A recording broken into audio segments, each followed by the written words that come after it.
Boa noite, irmãos. Graça e paz. Vamos dar início ao nosso culto de louvor e adoração ao Senhor. Pedir que vocês tomem os seus assentos.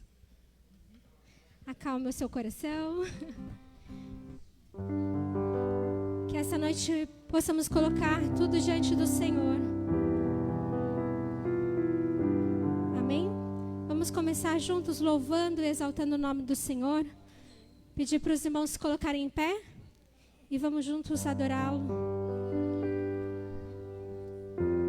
Adore ao Senhor de todo o seu coração, amém? Vamos nos colocar em pé e vamos juntos adorar a Deus.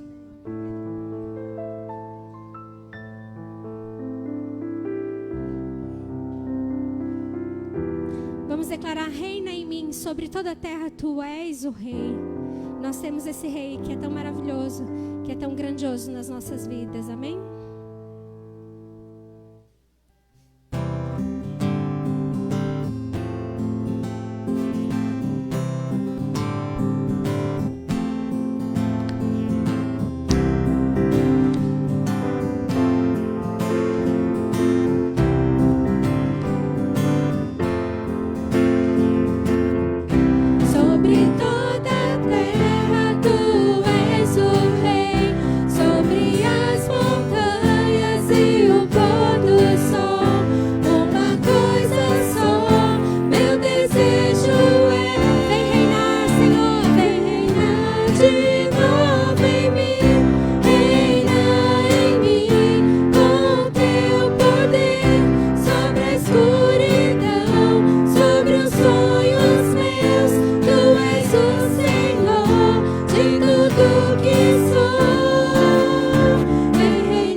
Amém? A igreja pode se sentar.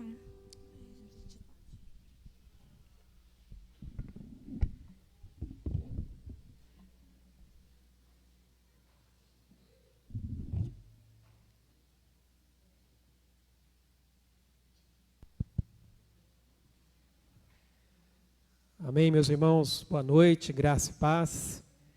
Como é bom estar de volta, depois de 2 semanas aí de descanso, retornamos aqui para estar junto com os irmãos nesse tempo de louvor, de adoração ao nosso grandioso Deus.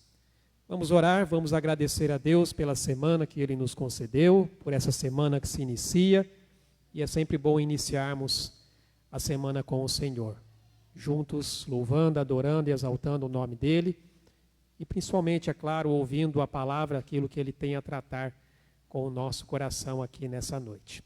Vamos orar? Ó Deus e Pai, nós bendizemos o Teu santo nome, Senhor, e somos gratos pela Tua bondade e pela Tua misericórdia. Misericórdia esta, ó Deus, que se renova a cada manhã, e é a causa de não sermos consumidos. Agradecemos ao Senhor, ó Deus, pelo privilégio que temos e a oportunidade, ó Pai, que nós temos de ter essa liberdade de estarmos aqui reunidos como igreja, como corpo, como família, para juntos, ó Deus, te exaltar e te engrandecer por tudo aquilo que o Senhor é e por tudo aquilo que o Senhor tem feito, ó Deus, em nossas vidas e através das nossas vidas. Te agradecemos, ó Pai, pelas bênçãos que o Senhor tem derramado. Te agradecemos, ó Deus, pela direção e a unção do Teu Espírito Santo, que nos ensina e nos conduz, ó Deus, a andarmos nos caminhos do Senhor. Nos abençoe aqui nesta noite e recebe, ó Pai, todo o nosso louvor, toda a nossa adoração. Estejamos, ó Deus, com os nossos ouvidos atentos e corações abertos, aquilo, ó Pai, que o Senhor tem a tratar conosco nesta noite. Abençoe, ó Deus, a vida de cada um que aqui está, ó Deus, aquele, ó Pai, que estão, ó Pai, nos acompanhando através da internet, que a bênção do Senhor também, ó Deus, seja sobre o seu lar. Ó Deus, nós colocamos diante de Ti as nossas vidas, pois ela a Ti pertence. O Senhor é quem nos criou, o Senhor é quem nos formou. Como diz, ó Pai, o Teu Salmo, nós somos ovelhas do Teu pasto, e o Senhor é o nosso pastor. É aquele que nos sustenta, é aquele que nos guarda, é aquele que nos livra, é aquele que nos fortalece. E nós somos gratos ao Senhor por isso. Por isso te bendizemos e te louvamos no nome santo de Jesus.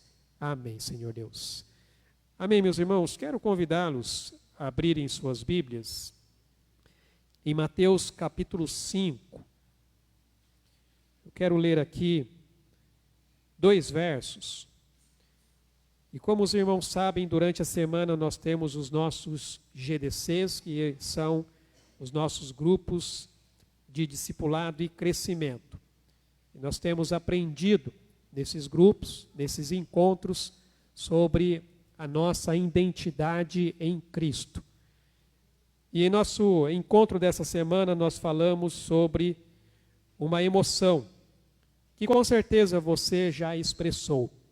Alguns de uma forma um pouco mais comedida, outros de uma forma um pouco mais explosiva.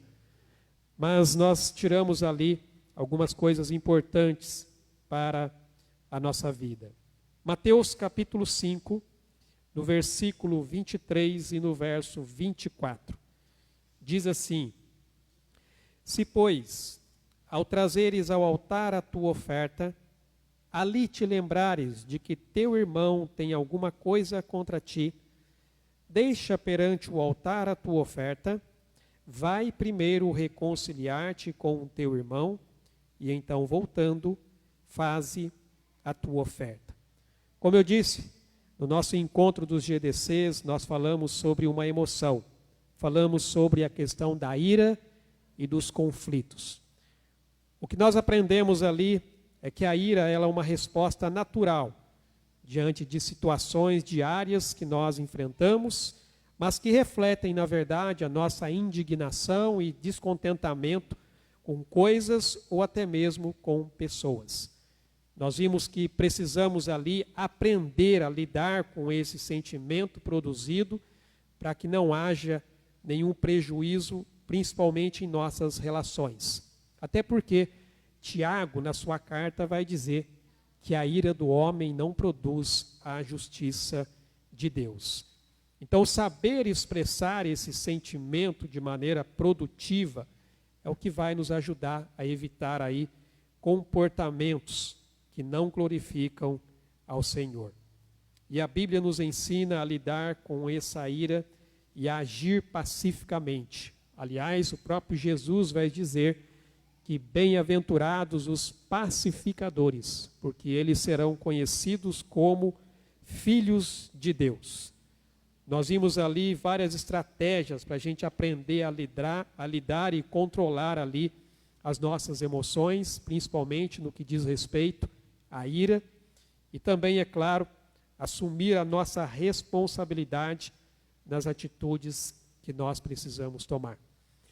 E esse texto que nós lemos aqui, irmãos, ele é interessante, porque ele nos traz aqui algo que reflete o nosso coração em adoração diante do Senhor. Porque ele diz: se, pois, ao trazeres ao altar a tua oferta, ou seja, se você vem oferecer o seu culto ao Senhor, e ali te lembrares de que teu irmão tem alguma coisa contra ti, deixa perante o altar a tua oferta.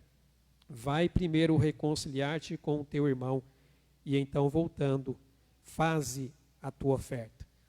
O texto nos enfatiza a importância da reconciliação como uma ponte essencial para a nossa adoração diante do Senhor. Irmãos, se nós estamos em conflito com alguém, nós devemos buscar nos reconciliar com essa pessoa, para que realmente possamos oferecer a Deus a nossa verdadeira adoração. E isso envolve pedir perdão, isso envolve saber perdoar. E aí sim a nossa adoração será verdadeira e sincera, pois a adoração verdadeira e sincera, ela está justamente ligada às nossas relações com Deus e com o próximo. Os dois grandes mandamentos: amarás o Senhor teu Deus de todo o teu coração, de toda a tua alma, de toda a tua força e entendimento, e amarás o teu próximo como a si mesmo. Como é que eu posso vir adorar a Deus se nem mesmo eu consigo amar o meu irmão? Então o texto diz claramente: se você perceber que o teu irmão tem algo contra você, vai lá, reconcilia-se com ele. E depois você vem e oferece a tua oferta, oferece a tua adoração, para que ela seja sincera, para que ela seja verdadeira. E é isso que nós realmente devemos buscar fazer. E essa noite, nós celebramos aqui a ceia do Senhor. E a ceia remete justamente a isso. A ceia remete a essa celebração de perdão e de comunhão. Comunhão com Deus e uns com os outros. Que possamos realmente ter os nossos corações quebrantados e transformados pelo Senhor, para a gente aprender a lidar com as nossas emoções de maneira que Ele seja exaltado e glorificado em nossas vidas. E é isso que nós vamos continuar fazendo neste momento, exaltando e glorificando o nome do nosso Deus.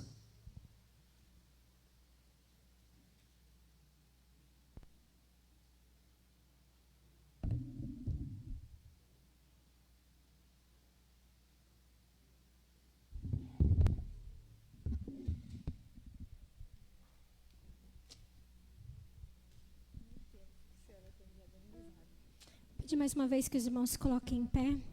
E vamos aproveitar esse momento agora também para trazer aqui na frente os nossos dízimos e as nossas ofertas ao Senhor. Que você faça isso de coração grato ao Senhor por tudo que Ele tem feito por nós, por tudo aquilo que Ele tem nos dado, né? E ser gratos ao Senhor também, porque um dia Ele deu o seu único filho para morrer na cruz, para nos salvar e nos perdoar de todos os nossos pecados. E é por isso que nós estamos aqui essa noite, para dar ao Senhor o nosso perfeito louvor, a nossa adoração a Ele, porque só Ele merece a adoração e o nosso louvor, e de todo o nosso coração. Amém?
Desde o sangue de Jesus, nunca houve amor assim. Sobre a morte já venceu, sua glória o céu encheu, nada irá me separar. Aleluias. Nada irá nos separar do amor de Deus. Esse amor que é tão grandioso. Esse amor que realmente não tem preço. Jesus pagou um alto preço na cruz para nos salvar de todos os nossos pecados, para nos perdoar. Glórias a Ele. Toda a glória seja dada a Ele. Porque dele, por Ele e para Ele são todas as coisas. A Ele toda a glória para sempre. Declare isso essa noite.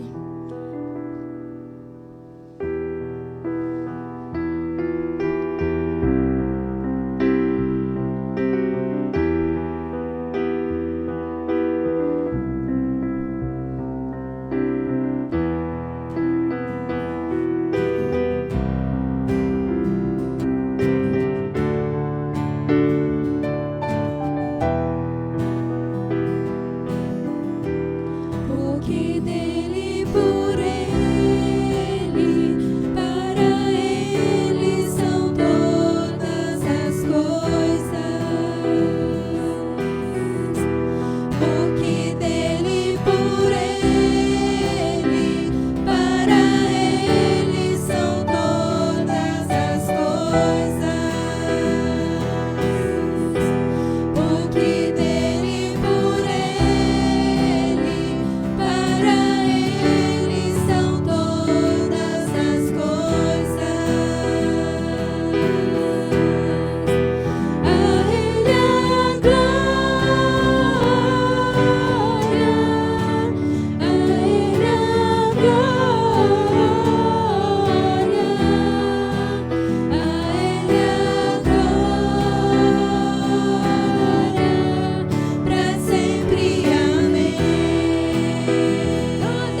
Nós queremos dar, Senhor, nessa noite o nosso louvor, Pai amado. Obrigada, Deus, porque mais uma vez o Senhor nos trouxe até aqui.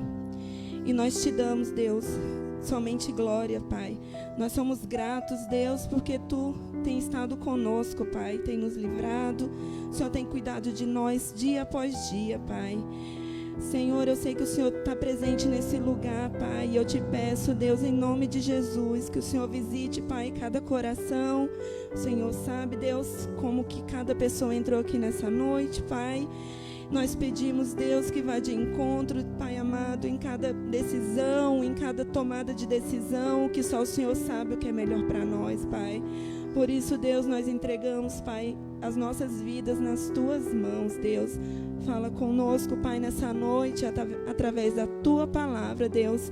E que a gente nunca se esqueça, Pai, com o ato de hoje, a Santa Ceia, do grande sacrifício, Deus, que o Senhor fez por nós, que se perdura até hoje, Pai amado. Nós sabemos que só o Senhor nos ama verdadeiramente, Pai, porque o Senhor deu o seu Filho amado, Pai, para morrer na cruz, Senhor, e para Ele se entregar pelos nossos pecados, Pai amado. Foi preciso, Senhor, que Jesus sofresse, Pai, para que hoje nós tivéssemos vida, Pai, e vida com abundância, Pai. Nós só temos, Deus, nessa noite, a palavra para definir, Pai amado, o nosso coração e a nossa vida. Deus, é gratidão, Deus. Nós te agradecemos, Pai, em nome de Jesus. Amém. Amém. Senhor Jesus, a igreja pode se sentar. Amém.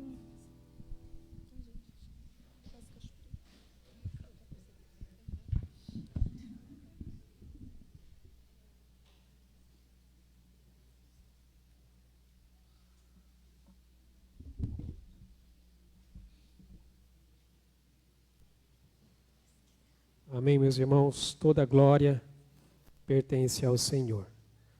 Antes de nós passarmos para o nosso momento da ceia, nós vamos orar, agradecendo a Deus pela vida do nosso irmão Rafael, que passou por uma cirurgia durante a semana, já está aí conosco, recuperando-se, mas participando.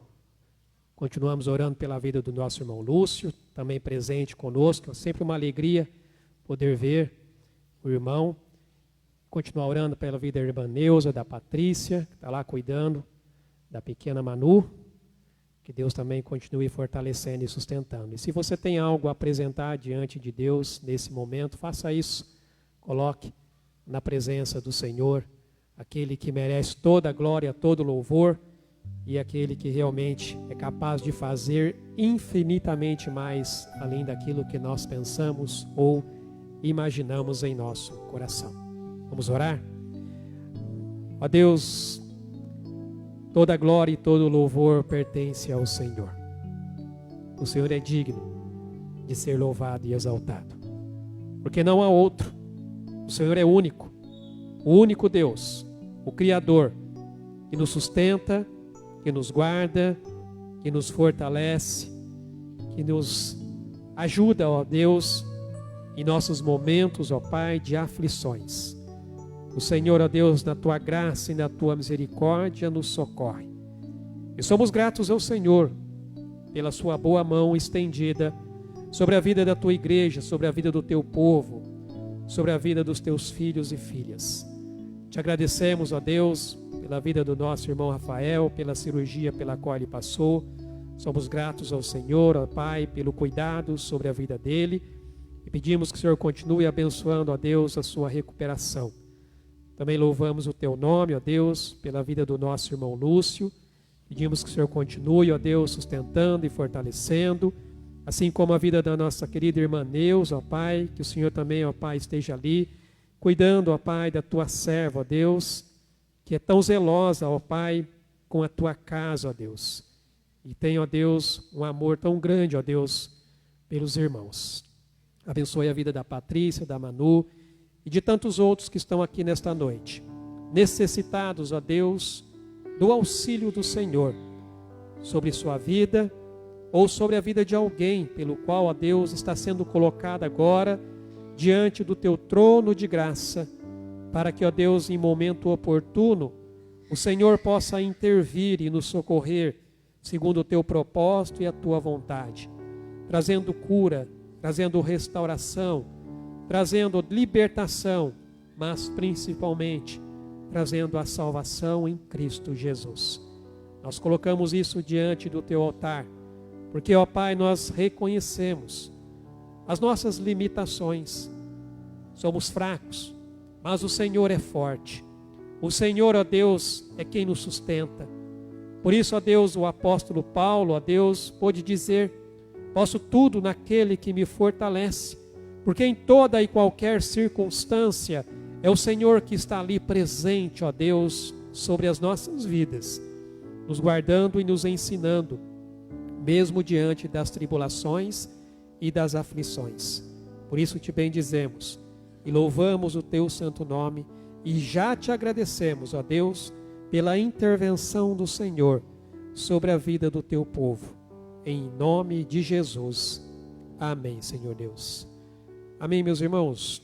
Nós vamos passar para o nosso momento da ceia, este momento em que nós trazemos à memória o sacrifício de Cristo ali na cruz.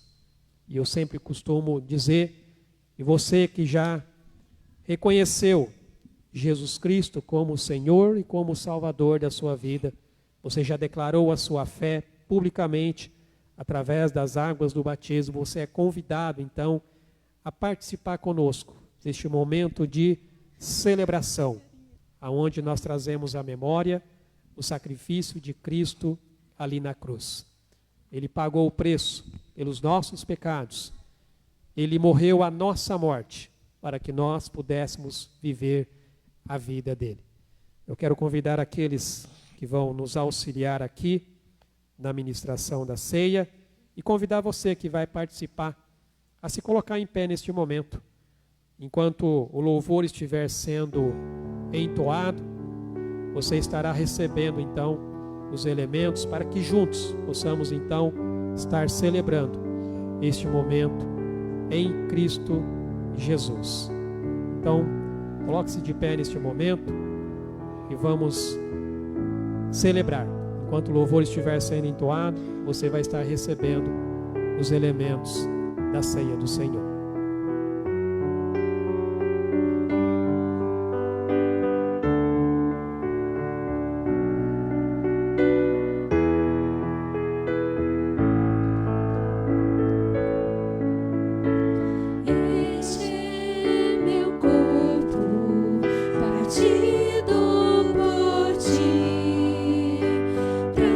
Salvação e da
Amém.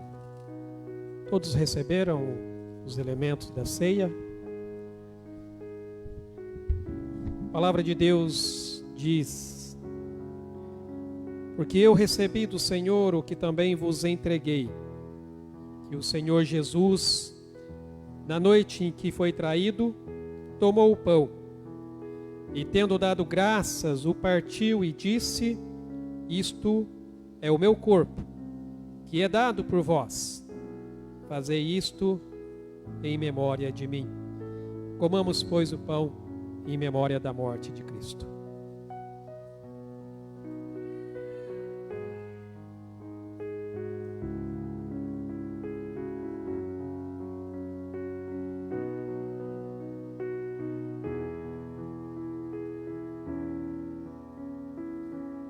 Por semelhante modo, depois de haver ceado, tomou também o cálice, dizendo: este cálice é a nova aliança no meu sangue. Fazei isto todas as vezes que o beberdes, em memória de mim, porque todas as vezes que comerdes este pão e beberdes o cálice, anunciais a morte do Senhor até que ele venha. Bebamos, pois, o cálice.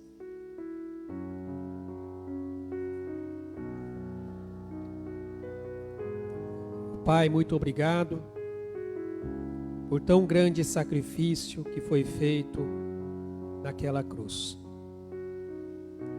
Jesus levou sobre si as nossas dores e enfermidades. O castigo que nos traz a paz estava sobre ele. E pelas suas pisaduras nós fomos sarados. Por isso te agradecemos, pelo perdão dos nossos pecados. Por neste momento, ó Deus, poder celebrarmos esta união, esta comunhão que nós temos com o Senhor e também uns com os outros, como igreja, como corpo e como família. Por isso te bendizemos e te louvamos, em nome de Jesus. Amém, Senhor Deus. Os irmãos podem se assentar.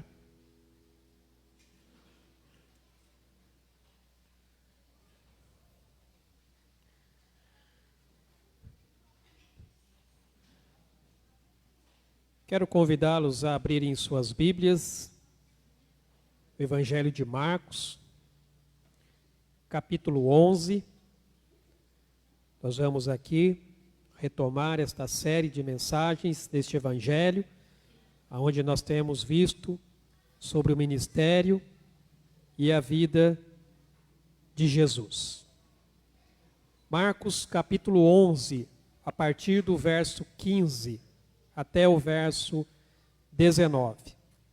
Diz a palavra: e foram para Jerusalém.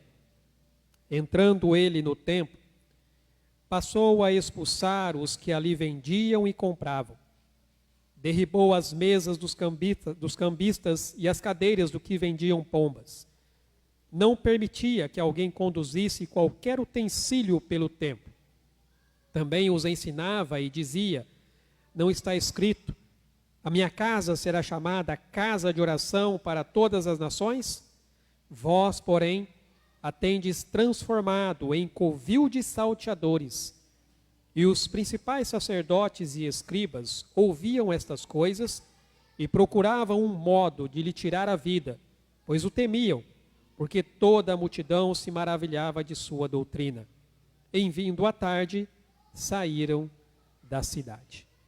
Muito bem, irmãos, nós temos aqui acompanhado a última semana de Jesus. Nós vimos ali que Jesus, ele havia chegado a Jerusalém no domingo, onde se deu ali a entrada triunfal.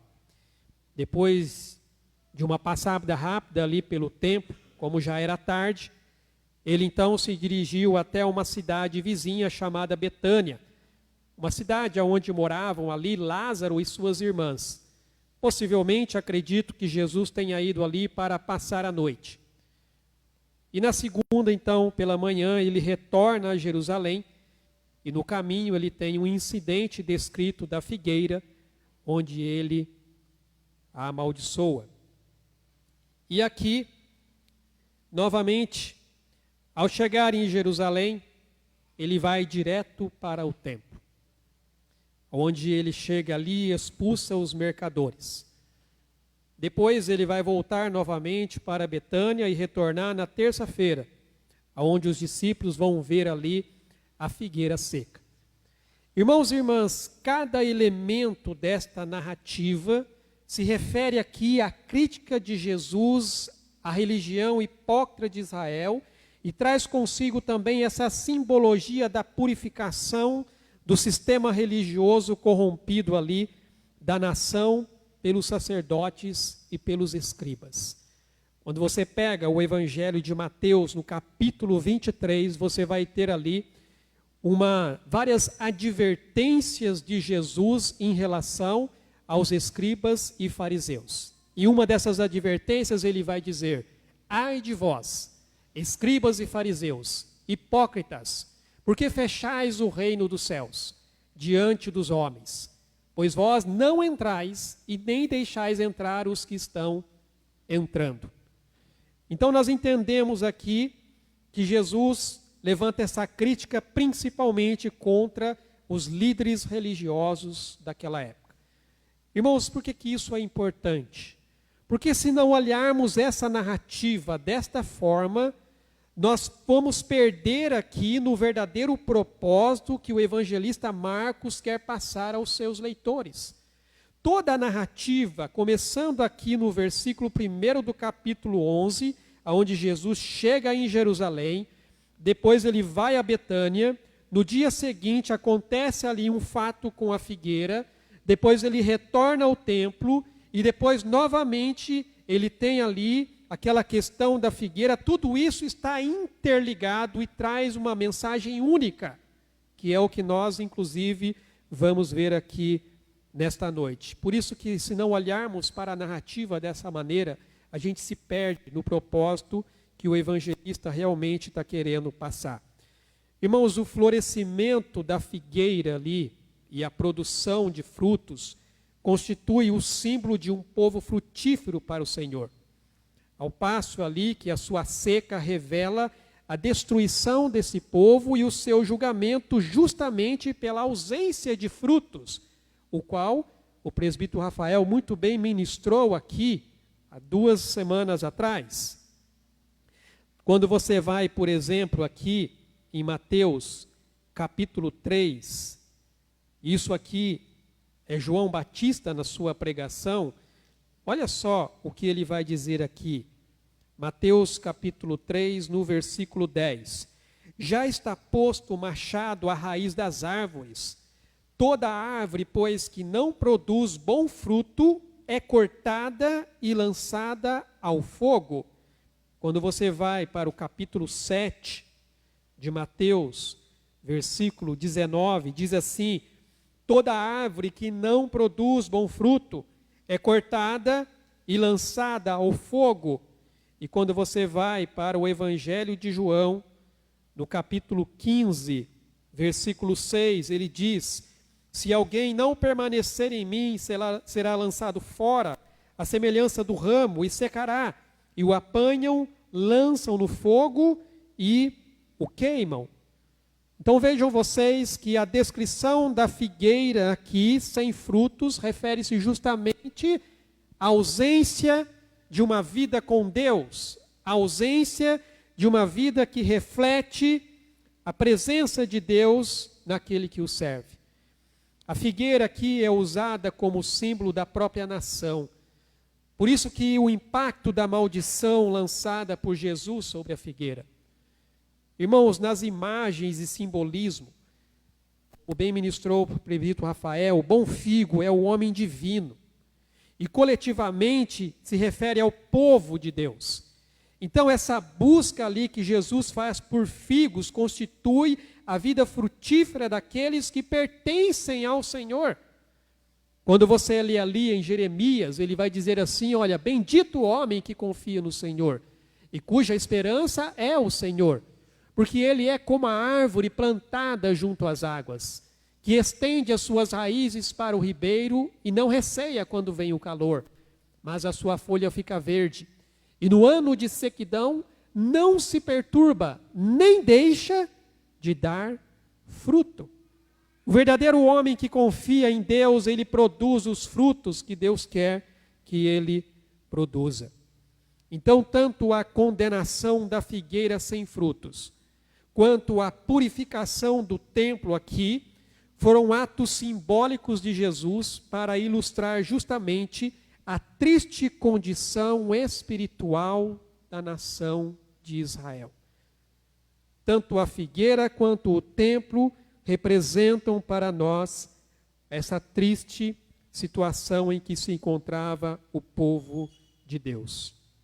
E a despeito de seus muitos privilégios e oportunidades, nós vemos que Israel estava externamente sem frutos, representado aqui pela figueira, e estava internamente corrompido, o coração corrupto, representado aqui pelo templo. O próprio profeta Isaías vai dizer: o Senhor disse, visto que este povo se aproxima de mim, e com a sua boca e com os seus lábios me honra, mas o seu coração está longe de mim, e o seu temor para comigo consiste só em mandamentos de homens que maquinalmente aprendeu. Irmãos, a figueira sem frutos e a purificação do templo é um símbolo da nação de Israel e do culto judaico. Como diz Hernandes Dias Lopes no seu comentário, eles tinham pompa, mas não tinham vida. Eles tinham rituais, mas não tinham comunhão com Deus. Eles tinham inúmeros sacerdotes, mas eles não tinham verdadeiros homens de Deus. Então, para que captemos o significado da purificação do templo e também de outras referências no Novo Testamento a essa construção, a gente precisa antes observar alguns fatos importantes. O templo ao qual Jesus se dirigiu aqui já era o terceiro templo a ser construído. O primeiro templo foi construído por Salomão. Uma grandeza, todo feito de ouro praticamente, coberto. Depois o templo foi destruído e ele foi reconstruído na época ali de Esdras e de Neemias. E depois ele foi novamente destruído. E depois ele foi reconstruído por Herodes, para agradar ali aos judeus. E Herodes ampliou, na verdade, ali todo aquele complexo onde estava o templo. O templo de Herodes, irmãos, era uma das maravilhas do mundo antigo. Foi um enorme complexo ali que foi dividido em 4 partes. Havia ali o pátio dos gentios, o pátio das mulheres, o tribunal dos judeus e o santo dos santos. O tribunal dos gentios era a maior parte do complexo do templo. Eu até coloquei aqui uma figura, só para os irmãos poderem entender como que era ali a construção desse templo. Era uma coisa grandiosa, irmãos. Então, o que era conhecido como pátio dos gentios era toda essa parte externa aqui, aonde os estrangeiros poderiam ficar. Aí dentro dessa parte pequena era conhecido como o átrio das mulheres israelitas. E um pequeno corredor aqui dentro aqui era o átrio dos israelitas. Os homens israelitas podiam entrar. E aqui, aonde ficava o templo, era onde ficavam os sacerdotes. Depois eu vou falar sobre esse muro de separação entre os israelitas aqui. Irmãos, esse santuário, magnífico por sinal, com certeza deve ter sido ali uma coisa maravilhosa de se ver. Se nós já ficamos estupefatos ao ver ali aquela construção do chamado Templo de Salomão em São Paulo, não chega nem perto dessa construção feita aqui. Ele havia sido construído, irmãos, em mármore branco, e ricamente coberto e adornado com ouro na sua frente e nos seus lados, de maneira que quando o sol refletia, as pessoas não conseguiam olhar, tamanha era ali o reflexo do sol naquelas partes cobertas pelo ouro. Quando nós vamos aqui para Marcos, capítulo 13, no versículo 1, veja só, Jesus novamente está no templo, junto ali com os seus discípulos, e diz aqui: ao sair Jesus do templo, disse-lhe um de seus discípulos: mestre, que pedras, que construções. Era como se ele estivesse passando: Jesus, olha que coisa maravilhosa esse templo, olha que grandiosidade, é algo realmente grandioso, maravilhoso de se ver. Quando nós vamos aqui para Lucas, capítulo 21, no versículo 5, diz assim: falavam alguns a respeito do templo, como estava adornado de belas pedras e de dádivas. Então as pessoas que chegavam ali, elas ficavam realmente admiradas de olhar uma construção como aquela. No extremo exterior daquele templo, irmãos, havia, como eu disse, o chamado Pátio dos Gentios. E dentro desse pátio havia aqui uma parede, mais ou menos de 1,5 metro, que ficava aqui em redor do templo, do santuário. Irmãos, essa parede aqui, ela impedia que os gentios, os estrangeiros, passassem para o lado de dentro, porque não lhes era permitido. E caso alguém assim o fizesse, os arqueólogos descobriram uma placa onde se dizia o seguinte: nenhum estrangeiro tem permissão de entrar na balaustrada em torno do santuário e do pátio. Quem for pego será responsável por sua decorrente morte. Ou seja, qualquer gentio, qualquer estrangeiro que ultrapassasse aquele muro poderia ser morto. É por isso que quando nós vamos aqui para Efésios, capítulo 2, o apóstolo Paulo, fazendo referência à derrubada do muro espiritual, ele tinha em mente exatamente esse muro, porque diz aqui em capítulo 2 de Efésios, no versículo 11: portanto, lembrai-vos de que outrora vós, gentios na carne, chamados incircuncisão por aqueles que se intitulam circuncisos na carne por mãos humanas, naquele tempo estavam sem Cristo, separados, lembre-se o muro, separados da comunidade de Israel e estranho às alianças da promessa, não tendo esperança e sem Deus no mundo. Mas agora em Cristo, vós que antes estáveis longe, fostes aproximados pelo sangue de Cristo. Quando Paulo escreve essa carta aos Efésios, a menção que ele faz desse muro de separação espiritual era relativa a esse muro aqui, no qual não era permitido nenhum estrangeiro ultrapassar, porque caso o fizesse, ele poderia ser morto. É importante, irmãos, nós entendermos isso para a gente entender o contexto aqui da narrativa que nós vamos trabalhar nesta noite. Este fato com Jesus se deu exatamente no pátio dos gentios. Aonde Jesus entrou ali no templo, ele estava exatamente no pátio dos gentios. Irmãos, pouco a pouco, este pátio se secularizou totalmente. Ele era destinado ali a ser um lugar de oração, um lugar de preparação. Mas nos dias de Jesus, o que reinava ali era uma atmosfera comercializada de compra e venda, que fazia completamente impossível alguém realmente estar ali em oração, em devoção e meditação. Irmãos, aquilo ali virou um mercado.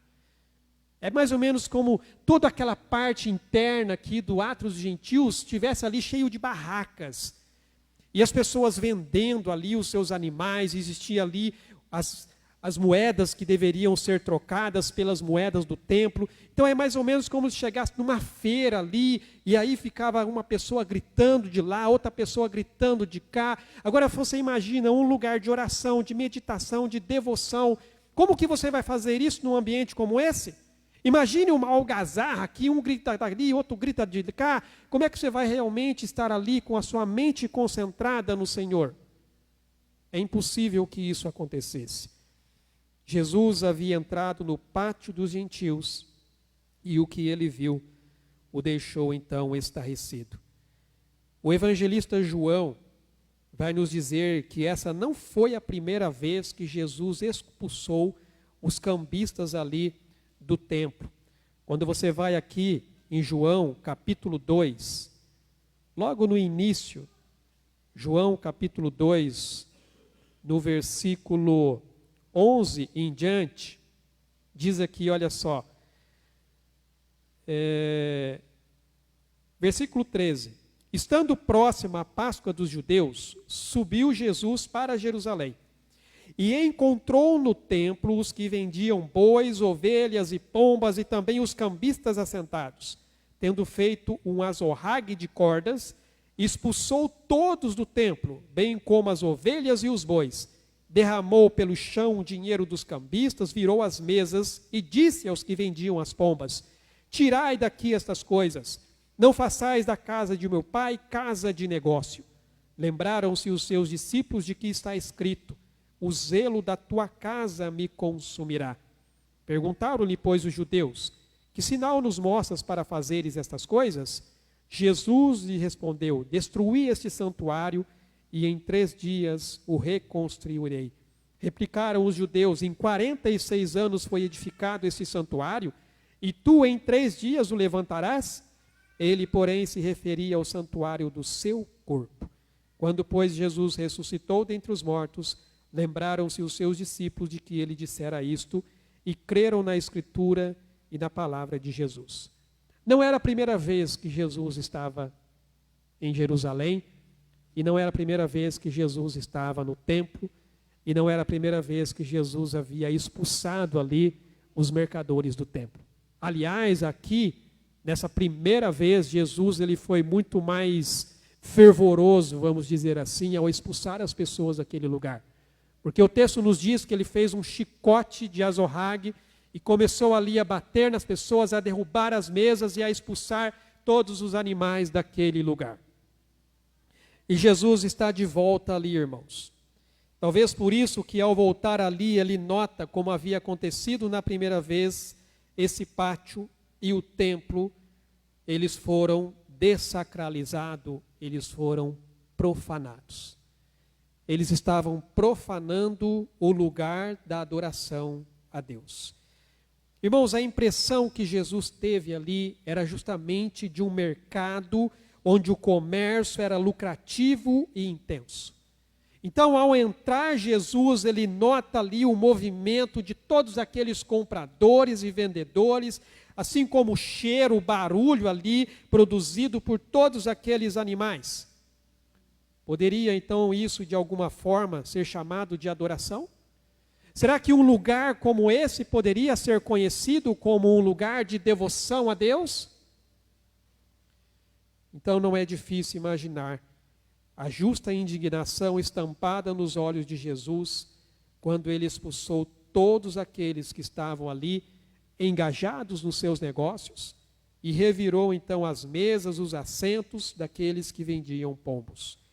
Irmãos, Jesus ele se revela como sendo o Senhor do templo, porque ele é o próprio Deus. O lugar santo ali estava sendo usado para propósitos completamente secularizados e não para a adoração ao Senhor. Qual é a lição que nós temos aqui? E que também se aplica tanto naqueles dias quanto aos dias de hoje. Irmãos, a lição é de que quando a prática da chamada religião, ela se torna apenas um meio para alcançar aquilo em que se está interessado, não há verdadeira devoção genuína. Porque Deus ele passa a apenas ser um fornecedor das bênçãos e não o Senhor da bênção que merece a verdadeira devoção e adoração. O grande problema aqui, a lição que nós tiramos é justamente isso. Quando você transforma a sua religião numa barganha com Deus,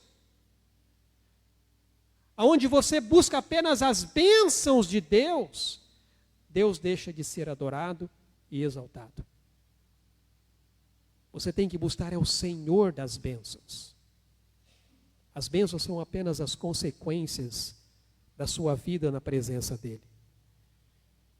Enquanto a figueira ali, irmãos, tornou-se uma metáfora perfeita para Israel, e muito mais do que isso, para todos aqueles que alegam ser do povo de Deus, mas que não geram frutos para Deus. O templo aqui torna-se um lugar repleto de atividades religiosas. Eles tinham ali uma porção de coisas para fazer. Eles tinham ali uma série de compromissos para cumprir. Muito barulho, muita gente indo e vindo, muita interação. Mas toda essa agitação não tinha uma só gota de verdadeira espiritualidade. Tem muita gente na igreja hoje envolvida nos trabalhos, nos ministérios, mas que não tem uma vida espiritual verdadeira diante do Senhor. Irmãos e irmãs, há muitas coisas que nós podemos fazer que podem parecer sinais de verdadeira fé, mas que crescem sem uma verdadeira mudança no coração. Nós podemos nos ocupar com muitas atividades na igreja, sem que haja uma verdadeira mudança no nosso coração e mesmo sem ter um envolvimento real e compassivo com as pessoas. Tem muita gente ativa na igreja, mas que não tem verdadeira espiritualidade. Mais do que mera agitação, Deus, Ele quer o tipo de transformação de caráter que vem apenas da percepção daquele que foi resgatado, redimido e lavado no sangue de Jesus. Muito mais do que o serviço, Deus quer a sua vida. Deus quer o seu coração. Eu posso fazer muitas coisas para o Senhor, mas uma coisa que eu aprendi é que existe uma grande diferença entre você trabalhar para Deus e trabalhar com Deus. Há uma grande diferença nisso. Existem muitas pessoas trabalhando para Deus, mas são poucos aqueles que trabalham com Deus. O que Deus quer é a transformação do nosso caráter. E isso só vem mediante a consciência daquele que entendeu que ele foi redimido, ele foi lavado, ele foi resgatado pelo sangue de Jesus. Por isso que Paulo vai dizer, se alguém está em Cristo, nova criatura é. As coisas velhas já passaram, eis que tudo se fez novo. Há um novo coração, há um novo desejo, há uma nova busca. Então, pense comigo, se você é uma pessoa impaciente e ansiosa, que tipo de confiança em Deus você está mostrando para as pessoas à sua volta? Se você realmente diz que confia em Deus, mas no mínimo sinal ali de tribulação, você já fica impaciente, você já fica ansioso, que tipo de Deus você está confiando? Se você é uma pessoa raivosa, ou não inclinada a perdoar os outros, pense comigo que tipo de amor de Deus está sendo revelado na sua vida. Se por qualquer coisa você explode, se por qualquer coisa você já vira o rosto para o seu irmão, você não quer mais falar com ele, que tipo de amor você acha que as pessoas estão vendo de Deus em você? Se você é uma pessoa medrosa, se odeia a si mesmo, ou talvez você gosta de se engrandecer, que imagem de pessoa que se diz regenerada você está passando? Será que você não está apenas muito ocupado com uma porção de coisas, de atividades religiosas, mas enganando-se a si mesmo com a sua religiosidade? Irmãos, eu não estou dizendo que buscar essas coisas é errada. Porque você deve orar. Claro, com certeza, você deve orar. Você deve ler a Bíblia, sim. Você deve vir à igreja? É claro que sim. Ajudar o necessitado? Mas entenda o seguinte, essas práticas não terão nenhum valor se elas não vierem acompanhadas de um coração quebrantado e entregue totalmente ao Senhor. Eu posso parecer um crente, mas se essas coisas não forem verdadeiras, é apenas isso, uma aparência e nada mais.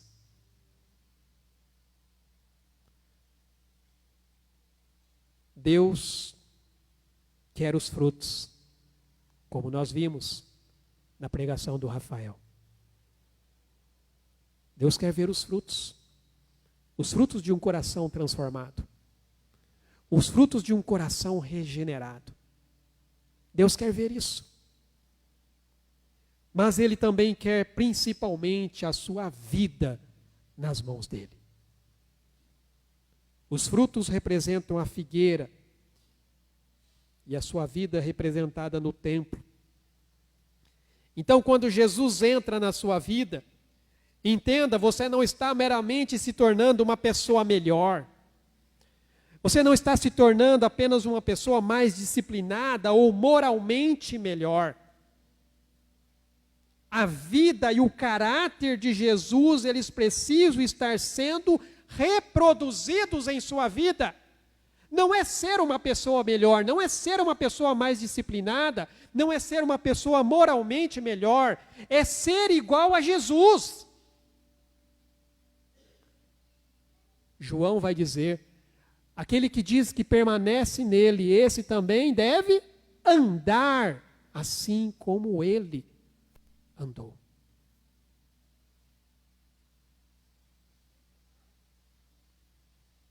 Esse Jesus que une traços de caráter aparentemente tão extremos em um todo tão integrado e equilibrado, mas ele exige uma resposta extrema de cada um de nós.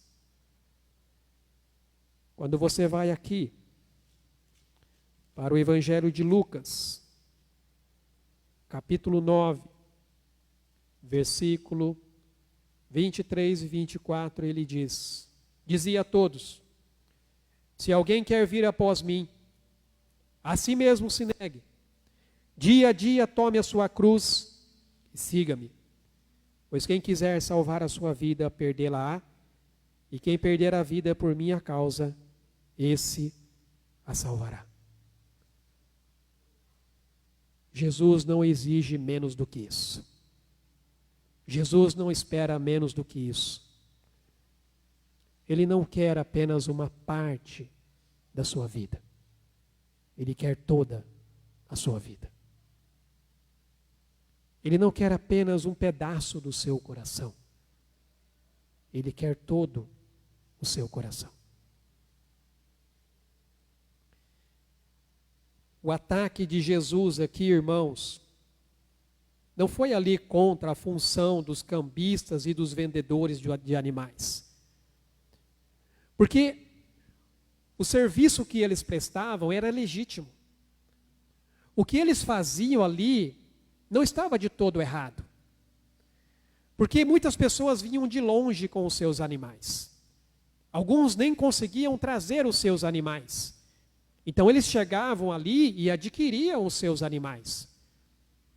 E para poder negociar dentro do templo, tinha que usar a moeda do templo. Então era necessário trocar ali a moeda estrangeira pela moeda do templo. Então isso não estava errado. Talvez você pergunte, mas pastor, parece meio contraditório, então por que Jesus expulsou as pessoas dali? Porque eles estavam fazendo da forma errada. O que eles estavam visando era muito mais o lucro, era a exploração das pessoas.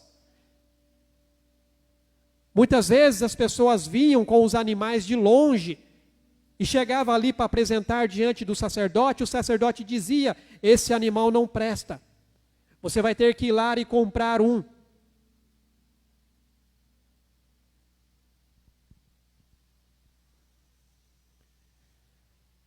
Entenda, irmãos, que o ataque de Jesus aqui foi ao mau uso que eles faziam das suas atribuições, do lucro exagerado, da ganância, da impiedade de seus corações, permitida justamente por aqueles que deveriam ser o exemplo de ensinar o povo a verdadeira lei e adoração a Deus. Sabe quem é que controlava aquele comércio dentro do templo? Os próprios sacerdotes. Eram eles quem controlavam. Então eles queriam obter o lucro. Eles faziam ali uma barganha com os vendedores e diziam: olha, faz o seguinte, você cobra tanto e me dá uma porcentagem. Se você quer permanecer aqui, então faça isso. Era contra isso que Jesus estava falando. A ganância, a corrupção. Por parte dos sacerdotes que tinham controle naquele lugar. É evidente que o templo, irmãos, havia sido destinado a ser o lugar onde Deus se encontrava com o seu povo. Um santuário ali para a devoção tranquila e espiritual. Oração e meditação, comunhão em conexão com o sacrifício. Mas as autoridades religiosas dos judeus, eles sentiram e eles entenderam esse ataque de Jesus como desferido ali ao sistema que eles tinham estabelecido. Portanto, era uma clara denúncia contra os seus interesses econômicos, sociais e de autoridade. Por isso, irmãos, que todo o sinédrio, eles estavam ali profundamente afetados e cheios de veemente ressentimento. Por isso que eles se levantaram contra Jesus. Quem você pensa que é para fazer isso daqui?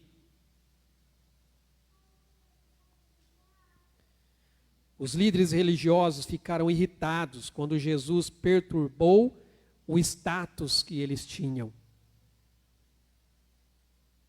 E eles temiam pela influência que Jesus tinha no meio do povo. Então eles conspiraram para tirar a sua vida. O que logo viria a acontecer? Em poucos dias, isso iria acontecer. Irmãos, a ação de Jesus aqui revela a sua autoridade como Filho de Deus e o zelo que ele tinha pelo verdadeiro propósito do templo. O templo era para ser um lugar de adoração, de busca espiritual e não um mercado.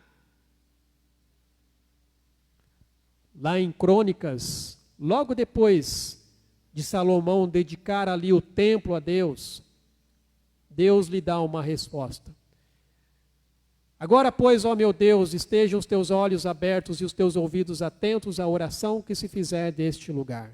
Essa foi a oração de Salomão. E todos aqueles que se voltarem para este lugar, que tenham suas orações atendidas. O templo era o lugar de adoração, irmãos. Era o lugar de devoção, de buscar ao Senhor.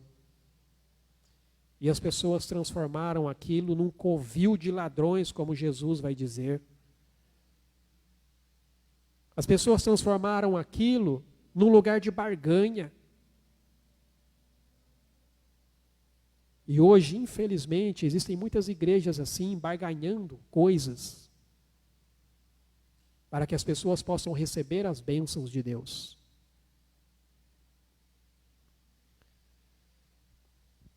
Quando Jesus cita as Escrituras Sagradas, Jesus ele reafirma a importância de preservar a santidade do templo e a primazia da adoração a Deus.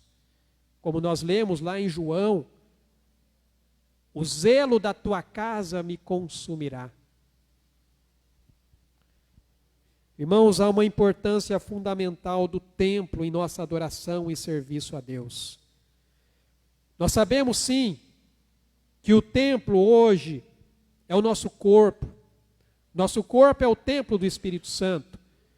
Mas entenda que Deus zela por lugares aonde Ele se revela e o povo o adora. Aonde Deus se manifesta, Deus zela por aquele lugar.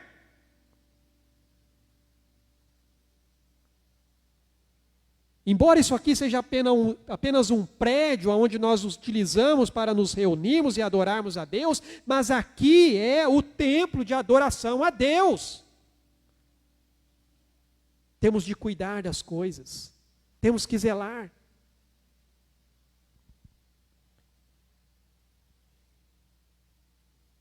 Porque a presença de Deus se manifesta aqui. Lembre-se que quando Deus apareceu para Moisés, lá no Monte Sinai, Deus disse para Moisés: Moisés, tira a sandália dos teus pés, porque o lugar em que você está é terra santa. O que havia de diferente daquele lugar onde Moisés estava com qualquer outro lugar da terra, em relação aos elementos? Nenhum. A diferença era a presença de Deus ali, por isso que aquele lugar se tornou santo. Por que esse lugar é santo? Porque Deus se manifesta aqui. É interessante que esse mesmo episódio aconteceu com Josué. Quando você vai ali para Josué, capítulo 5, no versículo 15, diz aqui, olha só: respondeu o príncipe do exército do Senhor a Josué: descalça a sandália dos pés, porque o lugar em que estás é santo. Esse lugar é santo porque Deus se manifesta, porque Deus se faz presente.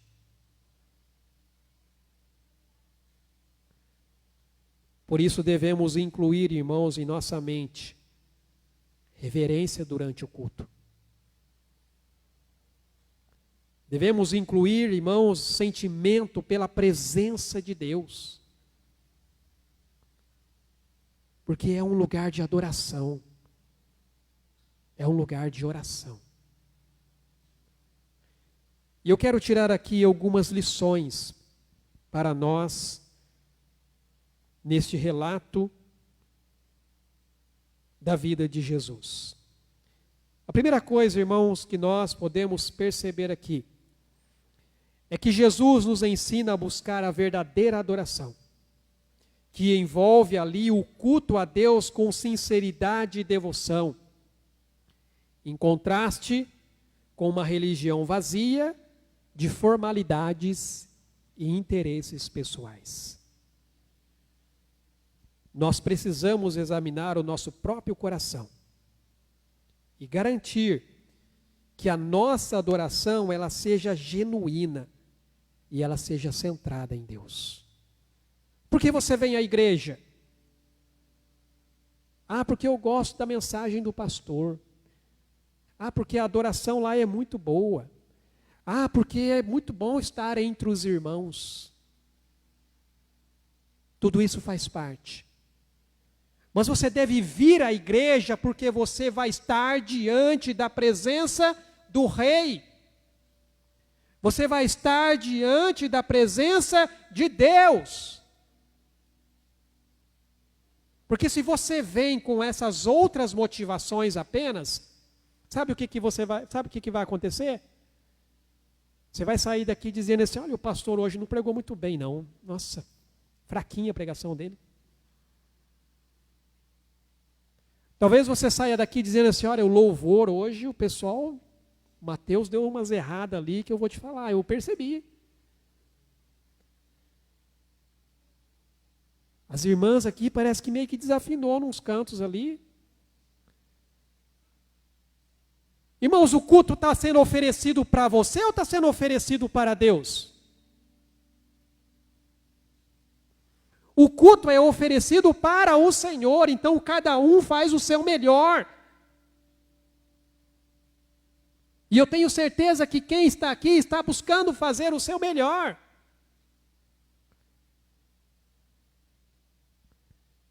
O livro de Eclesiastes nos traz uma advertência. Ele diz ali, olha, guarda o pé quando entrares na casa de Deus. Chegar-se para ouvir é melhor do que oferecer sacrifícios de tolos, pois não sabem que fazem mal. Jesus disse para a mulher samaritana, Deus busca verdadeiros adoradores, que o adorem em espírito e em verdade. Qual a sua motivação para vir à igreja? É buscar a presença do Rei? É ouvir o que Ele tem para falar ao seu coração? Nos louvores, nas orações e na palavra pregada? Ou você vem simplesmente para, Senhor, me dá, me dá. Irmãos, nós não viemos aqui para receber, nós viemos para oferecer. Oferecer o nosso culto. É isso que nós viemos fazer.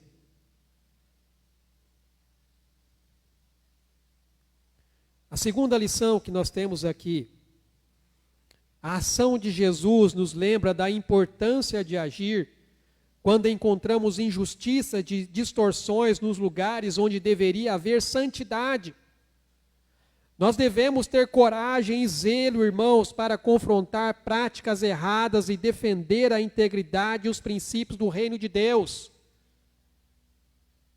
Lá em Mateus, Jesus vai dizer, olha, assim brilhe também a vossa luz diante dos homens, para que vejam as vossas boas obras e glorifiquem a vosso Pai que está nos céus. A minha vida, ela tem que refletir a glória de Deus. E se há alguma coisa errada, eu devo confrontar aquela coisa errada.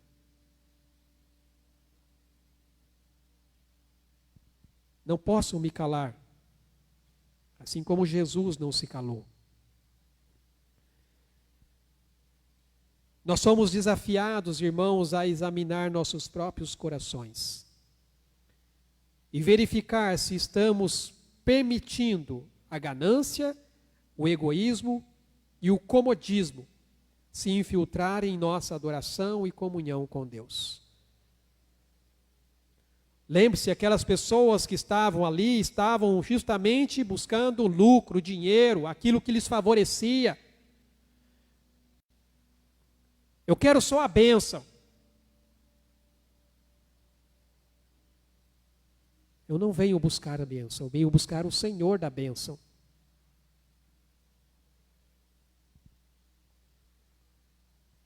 Precisamos estar atentos para não transformar a nossa fé em uma busca por benefícios pessoais, materialismo ou negócios injustos. Davi reconheceu isso. No Salmo ele vai escrever ali, pode mudar para mim, por favor.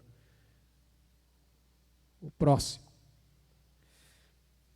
Olha só, sacrifícios agradáveis a Deus são o espírito quebrantado. Coração compungido e contrito não desprezarás, ó Deus. No verso anterior ele vai dizer o seguinte, olha, o Senhor não se satisfaz em sacrifícios, porque se o Senhor se satisfizesse nisso, eu os traria. Mas o que Deus realmente quer de nós? Coração quebrantado, compungido e contrito. Coração arrependido, irmãos, é isso que Ele quer de nós.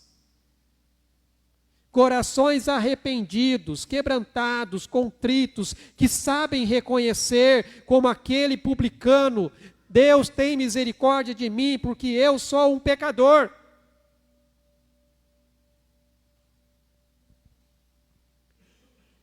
E por fim, irmãos, a reação dos líderes religiosos nos leva a refletir sobre como podemos resistir ao ensinamento e à autoridade de Jesus em nossas vidas.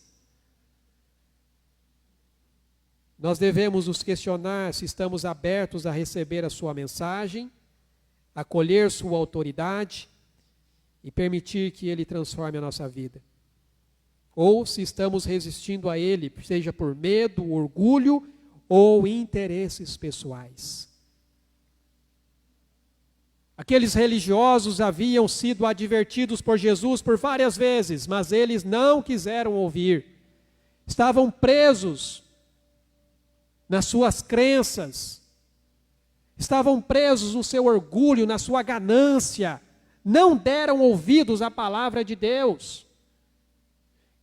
Que não cometamos o mesmo erro que eles cometeram, irmãos. O escritor de Hebreus, ele nos traz uma advertência, ele diz ali, olha, de novo determina certo dia, quando? Hoje. Falando por Davi, muito tempo depois, segundo antes fora declarado, hoje, se você ouvir a sua voz, não endureça o seu coração. Se Deus está falando com você, não vire as costas para Ele. Se Deus está tratando com você, não abandone a Ele.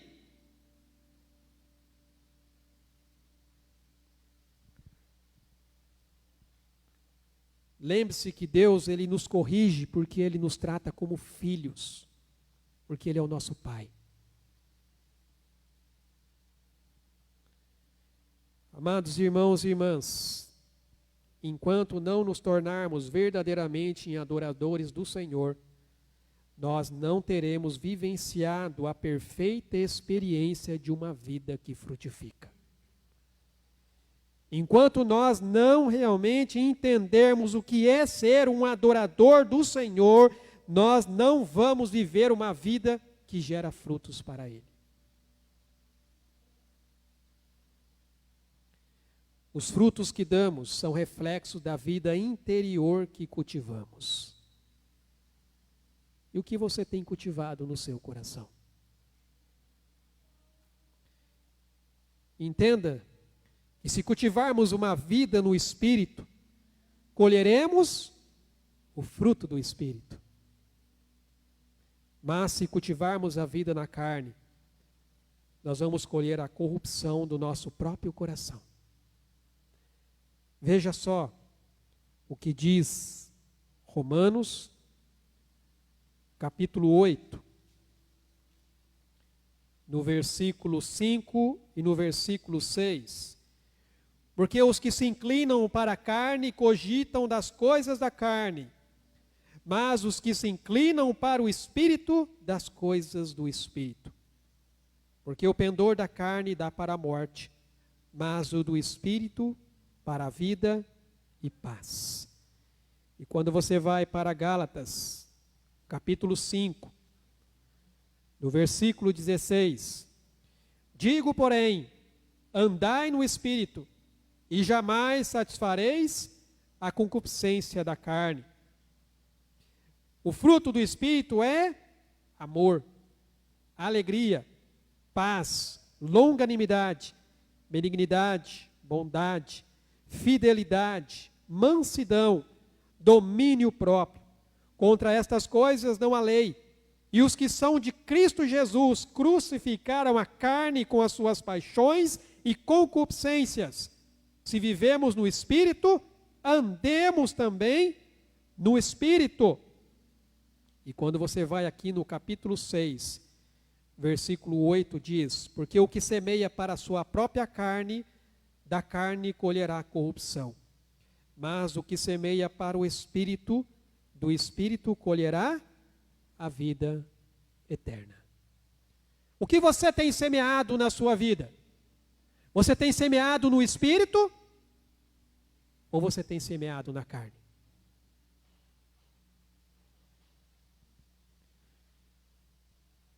A narrativa que vimos aqui retrata de forma intensa essa relação entre o templo e as reflexões que Jesus trouxe sobre o seu verdadeiro valor.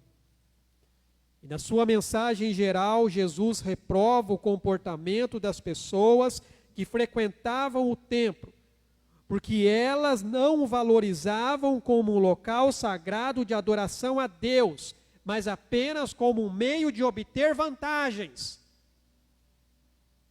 É o que muitas pessoas estão fazendo com Deus hoje. Elas não estão buscando realmente ao Senhor. Elas querem apenas aquilo que Deus pode lhes oferecer.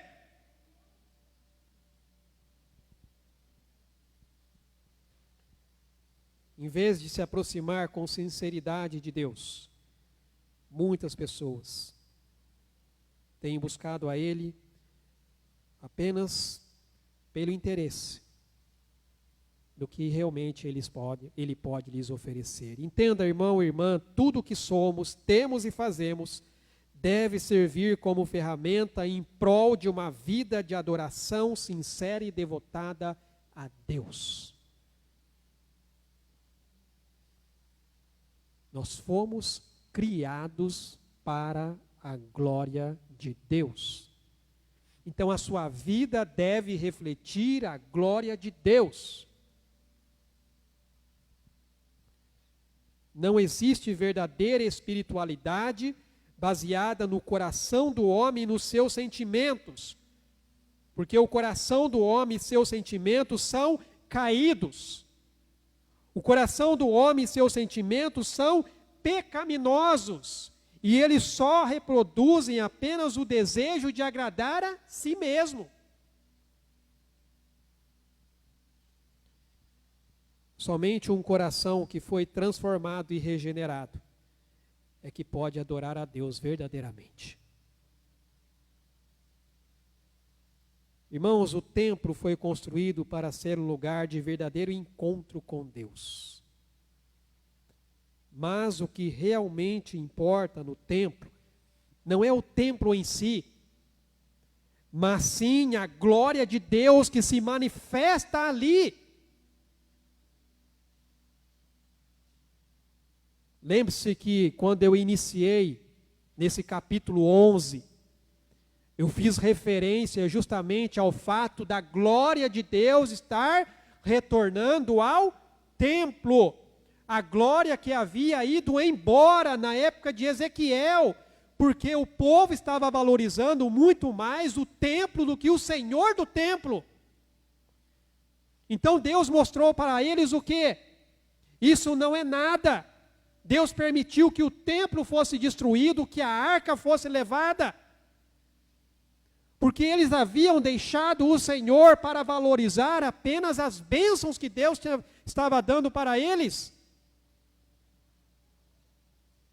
E aqui está de novo o Senhor da glória, o Deus do templo, retornando ao templo para mostrar a essas pessoas que o importante não era o lugar, mas era a presença de Deus naquele lugar.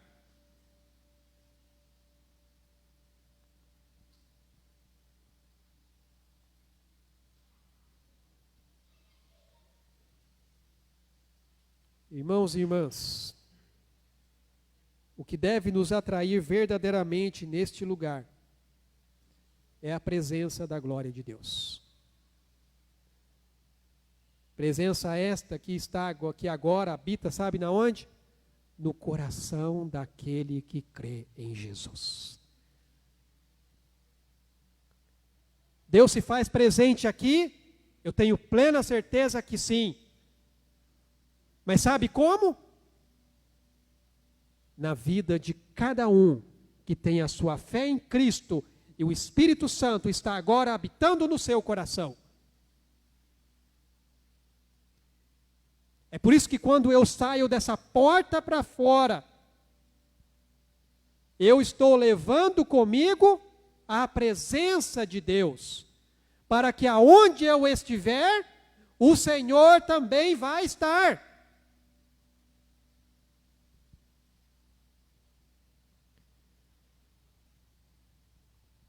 Mas é triste, irmãos, porque infelizmente, o que nós vemos hoje é que cresce o desprezo por Deus e pelas coisas de Deus. Aumenta a ideia de fazer o que nos dá prazer e desprezar tudo o que exige um pouco mais de nós em relação à nossa vida com Deus. Nós queremos servir a Deus impondo a Ele os nossos limites, quando na verdade quem deve impor limites a nós é o Senhor, e não nós impormos a Ele.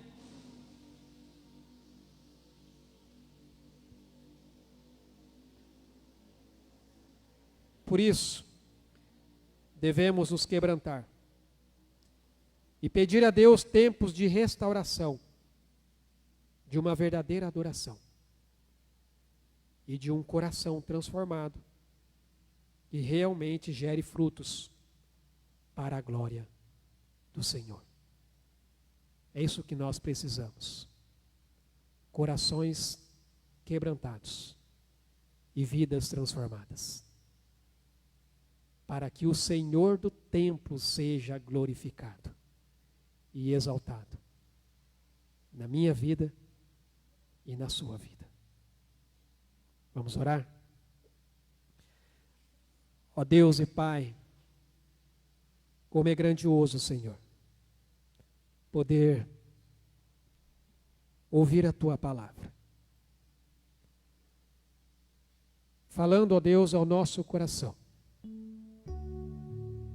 e mostrando, ó Pai, o quão errado nós andamos, o quão longe nós estamos de uma verdadeira vida com o Senhor. O que o Senhor exige de nós é um coração quebrantado,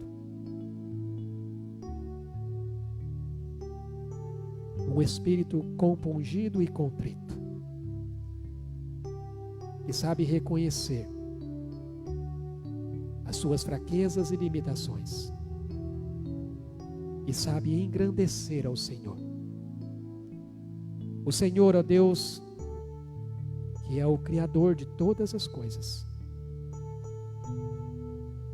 é o Senhor, o que se assenta no trono e governa todas as coisas segundo o seu propósito e a sua vontade.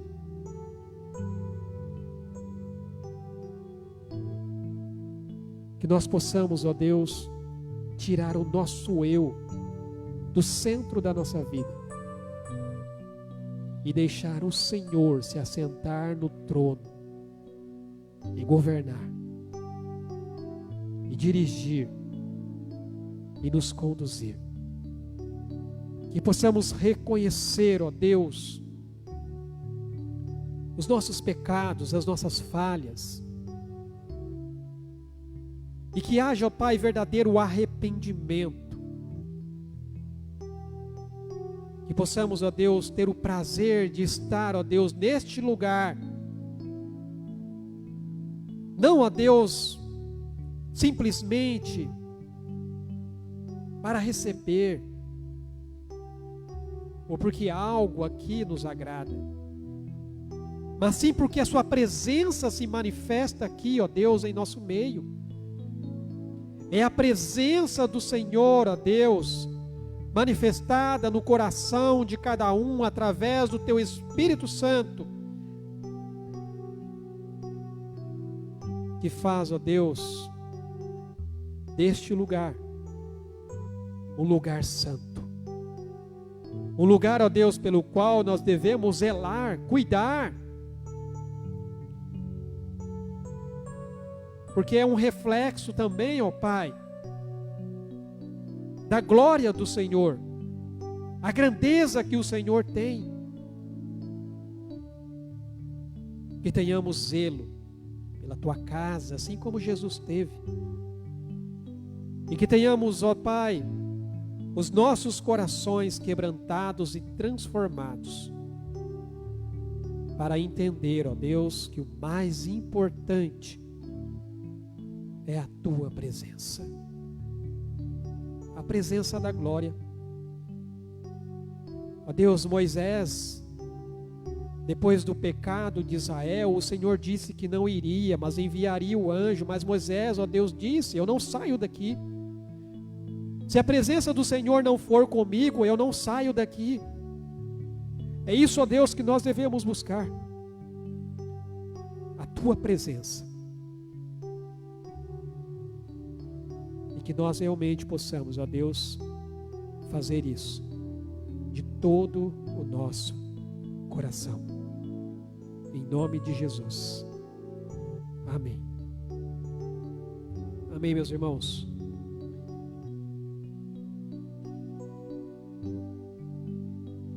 Eu quero só passar aqui alguns alguns avisos.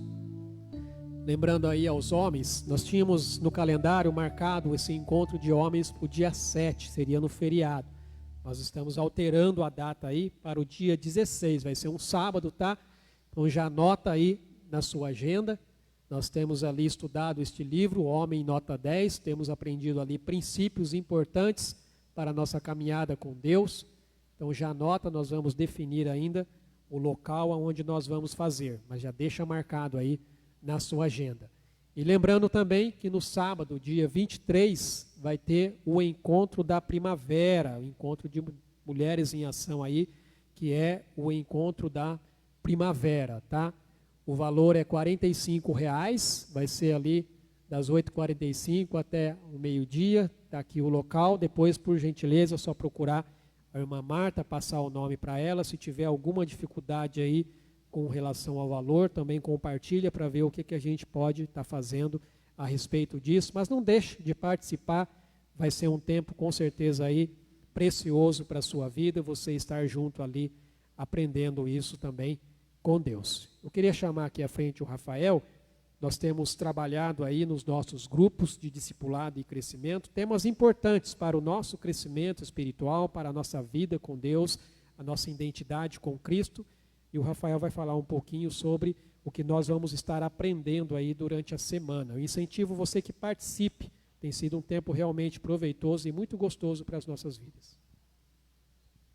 Irmãos, boa noite. Alegria estar com vocês por aqui, um pouco já recuperando, né?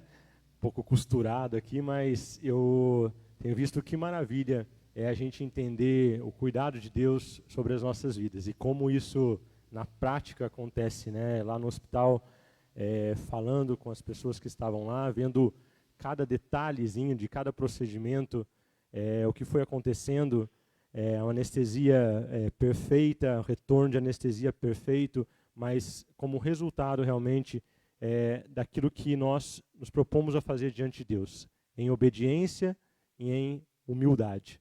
Eu queria realmente encorajar cada um de vocês a que a gente aprenda realmente a viver a nossa vida dessa maneira.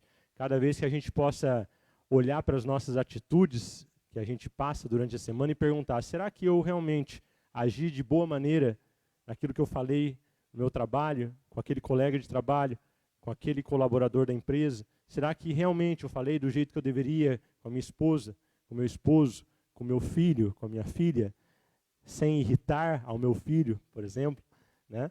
Será que realmente eu estou agindo de forma correta no trabalho, no reino de Deus, seja fora, seja aqui dentro da igreja? Então, que em cada momento das nossas vidas a gente possa se lembrar de que nós devemos ter corações humildes diante de Deus. Lembrando o texto que o pastor leu, que diz que se alguém quiser vir após mim, a si mesmo se negue, tome a sua cruz e siga-me. Porquanto quem quiser salvar a sua vida, perdê-la-á, e quem perder a sua vida por causa de mim, achá-la-á. Pois que aproveitará o homem se ganhar o mundo inteiro e perder a sua alma? Quantas vezes nós estamos tão preocupados, na verdade, com este mundo, em cumprir a agenda nossa de toda semana. E a palavra de Deus, ela diz que o cristão vive na contramão do mundo. E nós estamos vendo nos grupos durante a semana exatamente isso. Como Jesus ensinou cada um dos seus discípulos esse progresso, essa progressão de que uma vez que você recebe um coração novo, agora você é uma nova criatura e uma nova identidade é implantada dentro de você. Aqui é aquela identidade que deixa de lado as coisas do passado e eis que tudo se faz novo. E nesse caminho Jesus vai ensinando os discípulos que essas coisas precisam ser tratadas no coração de cada um de nós, para que depois nós possamos ser enviados e nós possamos dar fruto.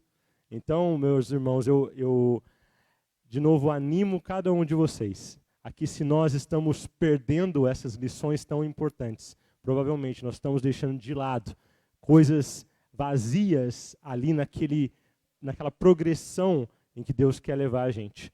Então nós estamos vendo hoje sobre a questão da identidade dada por Jesus a cada um dos seus filhos, e para nesse caminhar, nós já vimos essa primeira parte que fala sobre quem sou eu, que foi muito interessante, mostrando assuntos como ali depressão, sobre ansiedade, estresse, sobre ira, sobre conflito, mostrando realmente essa identidade nova que nós temos em Cristo. E agora nós vamos partir para uma segunda parte desse mesmo assunto de identidade, que fala sobre a identidade declarada pelo Pai. Nós vamos ver 4 braços no coração de Deus como Pai. Nós vamos aprender e vamos olhar para Deus como nosso Pai. Quantos de nós não tiveram pais perfeitos aqui nessa terra, não é verdade? Mas Deus é o nosso Pai perfeito. Ele nos ama e o primeiro presente que Ele nos dá é justamente a identidade, nova identidade. Ele nos dá amor, prazer nele e lugar nele também. Então, Ele afirma, né, essa identidade, e essa identidade nos faz sentir que nós somos pessoas agora com valor diante de Deus. Ele nos ama com amor puro, que demonstra para nós como que Deus, nosso Pai, ama as suas crianças, né, os seus filhos. E nós vivemos nesse ambiente seguro porque nós somos amados por Ele. E também Ele demonstra prazer em nós, o que nos motiva para seguir vidas com propósito neste mundo. E por último, Ele também fornece um lugar para nós. Nós sabemos que neste lugar nós somos valorizados por Ele e nós temos propósito e significado. Nós vamos ver sobre isso, vamos ver sobre 5 doenças comuns do nosso coração que formam raízes no nosso coração.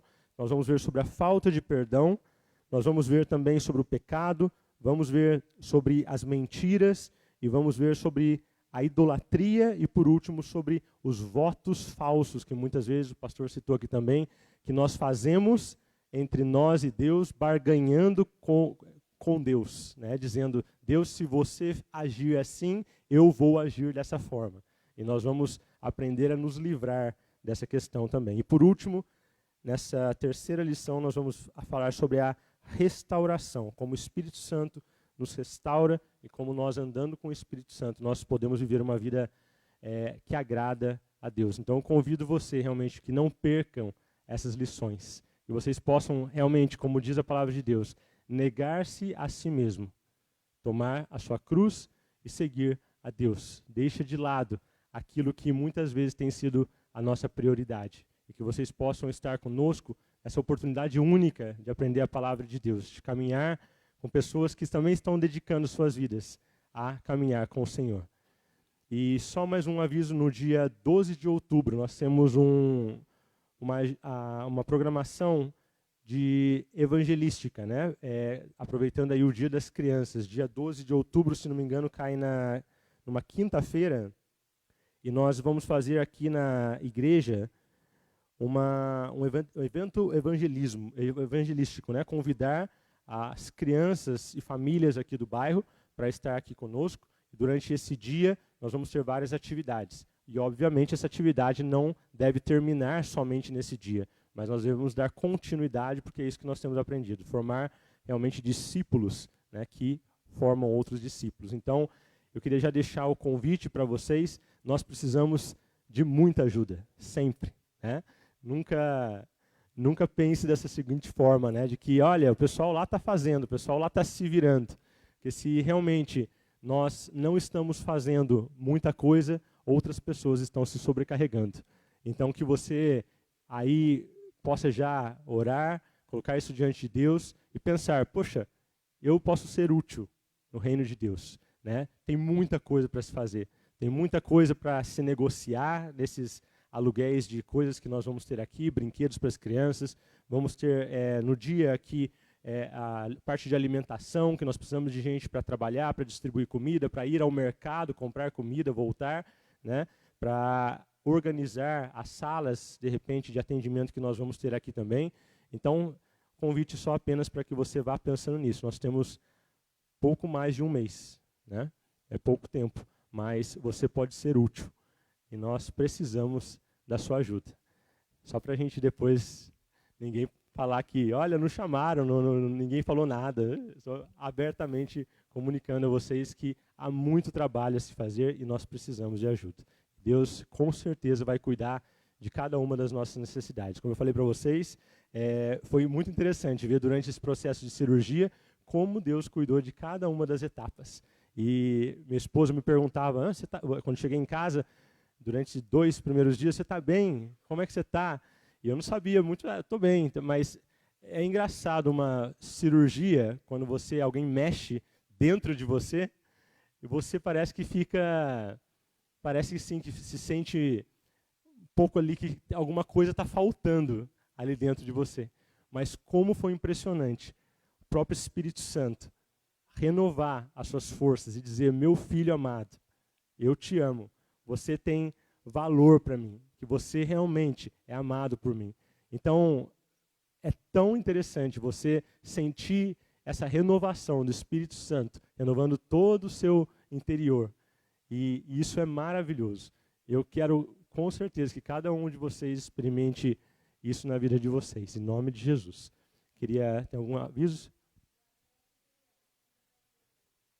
Dia 7, assim, só para colocar o grupo nessa semana, os grupos GDC, como dia 7 agora é feriado, nós vamos trazer o grupo que normalmente se reúne na quinta-feira, trazer para quarta-feira para se reunir também junto com um dos 2 grupos. Então vamos ter 2 grupos na quarta-feira. Tá? Um provavelmente aqui perto da igreja e outro do outro lado da Dutra, aproveitando esse grupo de quinta-feira e trazendo junto aqui também. Tá? Então nós vamos comunicar, como temos feito ali por WhatsApp, passando para vocês certinho o endereço, mas os 2 grupos se reunindo na quarta-feira às 7h30 da noite. E aí, na quinta-feira, vocês possam aproveitar esse tempo junto aí com a família de vocês, junto com outros irmãos.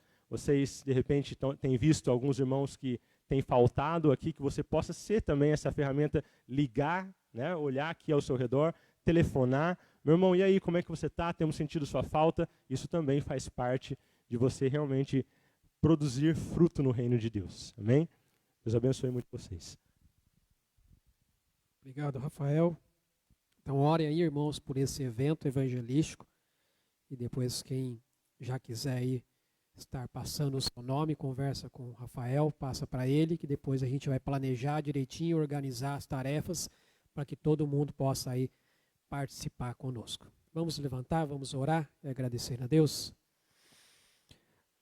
Ó Deus e Pai, nós te bendizemos, louvamos o teu nome, ó Deus, mais uma vez, por este tempo que passamos aqui, ó Deus, tempo de louvor, adoração, oração, ó Deus, ao teu santo nome, e principalmente, ó Deus, o Senhor falando conosco, ó Pai, através da tua palavra, ao nosso coração, ó Pai. Te agradecemos, ó Deus, pelo manifestar, ó Pai, do teu Espírito Santo, ó Deus, em nossas vidas e aqui em nosso meio, e que, ó Deus, tenhamos uma semana, ó Deus, abençoada na presença do Senhor, ó Deus, para que realmente o teu nome seja exaltado em cada situação, em cada circunstância, e que possamos reconhecer, ó Deus, essa presença gloriosa do Senhor em nossas vidas. E que o amor de Deus, o nosso Pai, e a graça de Jesus Cristo, Filho, e as ricas consolações e a comunhão do teu Espírito Santo seja com o teu povo que se reúne neste local e em toda a face da terra, até aquele grande dia, o dia em que nós estaremos para sempre com o Senhor. Em nome de Jesus, amém, Senhor Deus. Deus abençoe, amados. Tenham uma semana na presença dEle.